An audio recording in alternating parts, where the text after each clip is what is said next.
Good. What do you mean you had fun on the radio? Well, me and TJ, he was armchair quarterback the whole time down there. I would tell Carson some stuff to do, but most of the time I'd sit on two and talk to TJ. Be like, damn, what the hell? Why'd he do that? Hey, tell him to do this. We're 3 wide, and he's over there trying to have a conversation with me and stuff. Oh, I'm on the radio. When they wrecked, the 19 wrecked off of 2, I was on the radio with TJ while they're wrecking.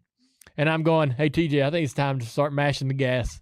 I'm like, it's wide open from here on out. And they're wrecking, like, at the same time. I was like, we got to go. And I'm like, wrecking in front of you. Say, we're.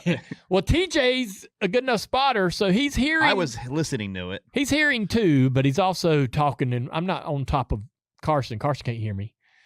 And so. Well, he can't talk when I'm talking anyway, so Carson can't. So, but I'm listening as he's telling me, we need to go, and I'm seeing him sideways. Wrecking, and I'm like, oh, gosh. It was at that moment I was like, well, so I'm sitting there watching, and I'm like, I don't know for sure if Carson's,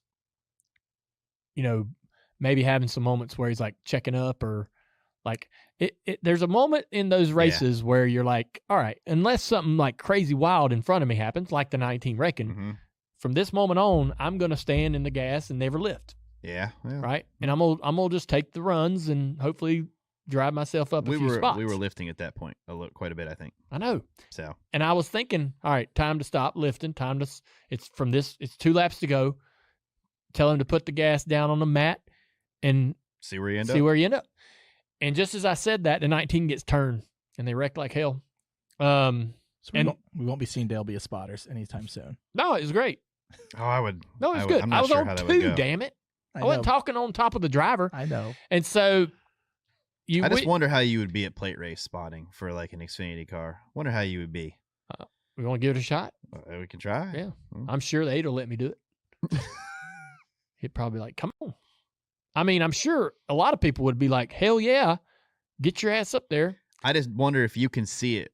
If you can see if you can take your knowledge that you have and it looks different. Like I remember one time you came to the roof and you're like, man, everything looks like it's slow motion up here. Like in Michigan one time you came up there and said that. And only thing I think I'd have a problem with is the pure visual. The depth perceptions are difficult. Just being able to actually look out there and confidently, as the car's going down the back straight, to confidently tell him. Like I liked the role that I had this weekend where like you're spotting, but I'm like, hey, he needs to clean up this. He needs to clean up that. Hey, he needs to be better at this. He needs to be better at that. And you would give him that information. You agreed. You were helping him. You were trying to tell him the same things I was thinking. And I think as the race went on, he became better.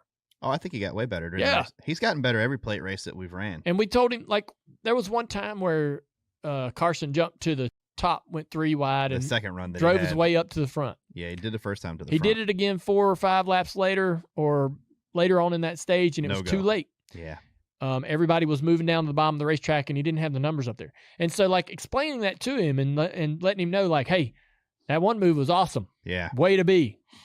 And then later in the stage, you got to understand it cycles to the bottom and comes off the top of the racetrack. Got to have the numbers. You got to be ready. Yeah. Understand, all right, we're moving.